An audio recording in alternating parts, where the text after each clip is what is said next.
Hey friends, welcome back to Language Arts. Today we're going to do another close read, specifically over pages 206 to 217. So to be ready, friends, go ahead and grab your book, grab you some sticky notes if you have some and something to write with, and let's get to work.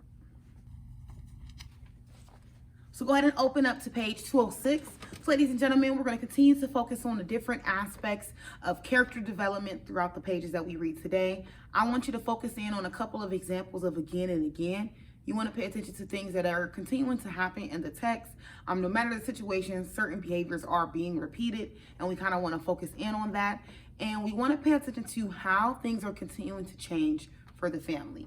So I'll read a little bit with you. You'll have some pages that you read individually, answer a few questions, and we'll get through another set of pages together. Let's start on the top of page 206. At times, I felt like I was failing Maureen, like I wasn't keeping my promise that I'd protect her, the promise that I made to her when I held her on the way home from the hospital after she'd been born. I couldn't get her what she needed the most: hot baths, a warm bed, steaming bowls of cream of wheat before school in the morning. But I tried to do the little things. When she turned 7 that year, I told Brian and Lori that she needed a special birthday celebration. We knew Mom and Dad wouldn't get her presents, of course not. So we saved for months, went into the Dollar General store and bought her a toy set of kitchen appliances that were pretty realistic. The agitator in the washing machine twisted around and the refrigerator had metal shelves inside. We'd figured when she was playing, she could at least pretend to have clean clothes and regular meals. Tell me again about California, Maureen said after she'd opened the presents. Although she had been born there, she couldn't remember it. She always loved hearing our stories about life in the California desert, so we told them to her again, and how the sun shone all the time and it was so warm that we ran around barefoot even in the dead of winter. About how we ate lettuce in the farm fields and picked carloads of green grapes and slept on blankets under the stars. We told her that she was blonde because she'd been born in a state where so much gold had been mined, and she had blue eyes the colors of the ocean that wash onto California's beaches. That's where I'm going to live when I grow up, Maureen said. Although she longed for California, the magical place of light and warmth, she seemed happier than the rest of us kids in Welch. She was a storybook beautiful girl with long, blonde, beautiful hair, startling blue eyes.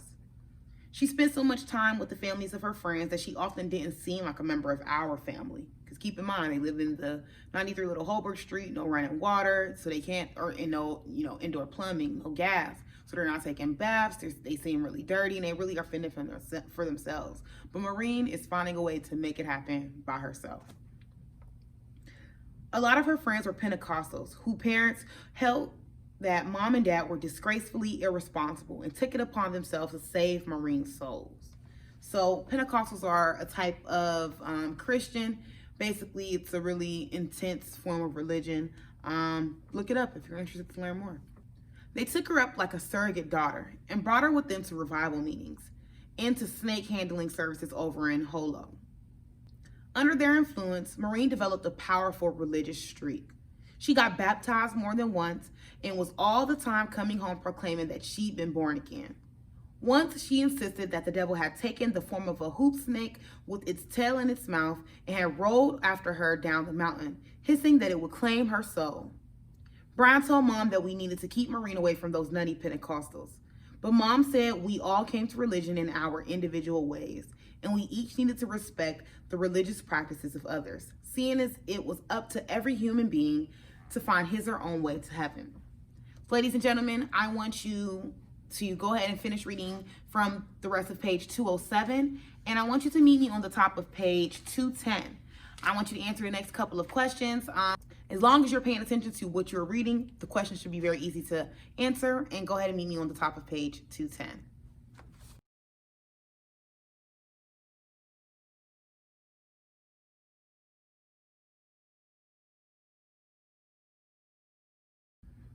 All right, we're going to stop at the top of page 210. I felt used. The girls at school always talked about how this or that guy was a user and how such and such got used, and now I understood from deep inside the meaning of that word. When Dad asked me for another $5 a few days later, I gave it to him. It made me feel sick thinking I was now $10 off budget. In a few more days, he asked for $20. I couldn't believe that Dad was pushing me this far. Why 20? God damn it, since when do I have to explain myself to children? Dad asked. In the next breath, he told me that he had borrowed a friend's car and needed to buy gas so he could drive to Gary for a business meeting. I need the money to make money. I'll pay you back. He looked at me, defying me to disbelieve him. I've got bills piling up, I said. I heard my voice growing shrill, but I couldn't control it. I've got kids to feed. Don't you worry about food and bills, Dad said. That's for me to worry about, okay? I put my hand in my pocket.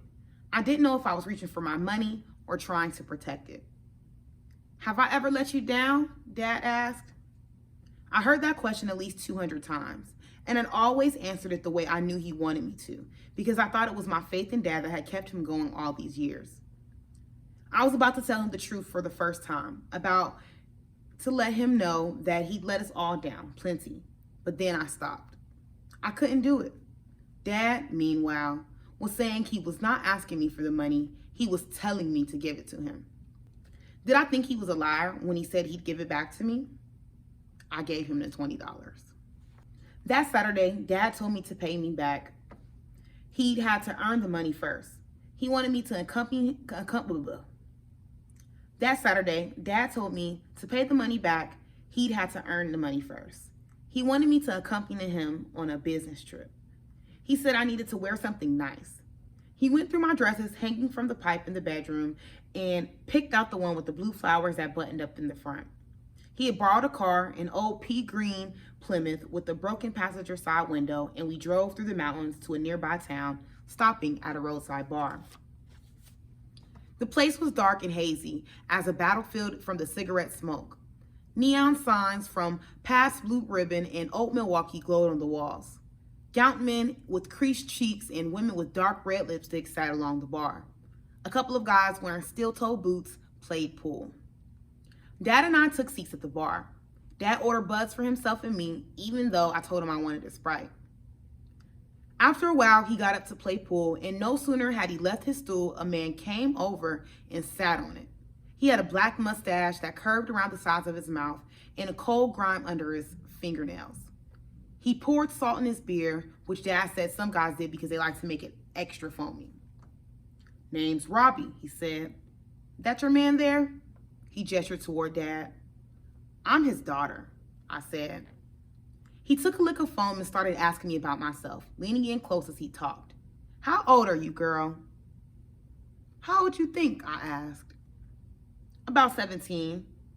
I smiled, putting my hand over my teeth. Know how to dance, he asked. I shook my head. Sure you do. He said, and he pulled me off the stool. I looked over at Dad, who grinned and waved.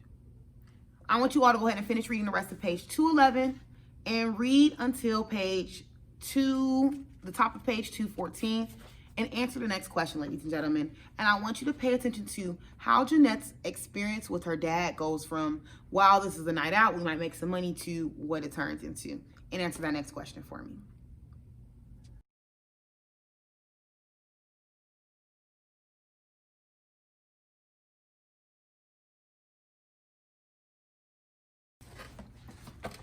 Alrighty, folks, let's jump back into the text. Meet me on the top of page 214. The next evening, Dad disappeared. After a couple of days, he wanted me to go out with him again to some bar, but I said no. Dad got ticked off and said that if I wasn't going to team up with him, the least I could do was stake him some pool shooting money. I found myself forking over a 20 and then another in a few days. Mom had told me to expect a check in early July for the lease on her Texas land. She also warned me that Dad would try to get his hands on it. Dad actually waited at the foot of the hill for the mailman and took it from him the day it arrived. But when the mailman told me what had happened, I ran down Little Hobart Street and caught Dad before he got into town. I told him Mom had wanted me to hide the check until she returned. Let's hide it together, Dad said, and suggested we stash it in the 1933 World Book Encyclopedia Mom got for free at the library, under currency. The next day, I went to re-hide the check. It was gone. Dad swore he had no idea what happened to it, and I knew he was lying. But I also knew that if I accused him, he'd deny it and there'd be a loud yelling match and it wouldn't do me any good. For the first time, I had a clear idea of what Mom was up against. Being a strong woman was harder than I thought. Mom still had more than a month in Charleston. We were about to run out of grocery money and babysitting income wasn't making up the difference. I had seen an help wanted sign in the window of the jewelry store on McDowell Street called Becker's Jewel Box. I put on a lot of makeup, my best dress, it was purple, with tiny white dots and a sash that tied in the back, and a pair of Mom's high heels since we wore the same size. Then I walked around the mountain to apply for the job. I pushed open the door, jangling the bells hanging overhead. Becker's Jewel Box was a fancy store, the kind of place I never had occasion to go to, with a humming air conditioner and buzzing fluorescent lights. Locked glass display cases held rings and necklaces and brooches and a few guitars and banjos hanging out on the pine board paneled walls to diversify the merchandise. Mr. Becker was leaning on the counter with his fingers interlocked. He had a stomach so big that his thin black belt reminded me of the equator circling the globe. I was afraid that Mr. Becker wouldn't give me the job if he knew I was only 13, so I told him I was 17. He hired me on the spot for $40 a week in cash. I was thrilled. It was my first real job. Babysitting and tutoring and doing other kids' homework and mowing lawns and redeeming bottles and selling scrap metal didn't count. $40 a week was serious money. So ladies and gentlemen, go ahead and read the rest of 215. I want you to read 216 and 217 and go ahead and answer the next couple of questions. Finish up your time with our close read today, ladies and gentlemen, and you're one step closer to finishing up the text.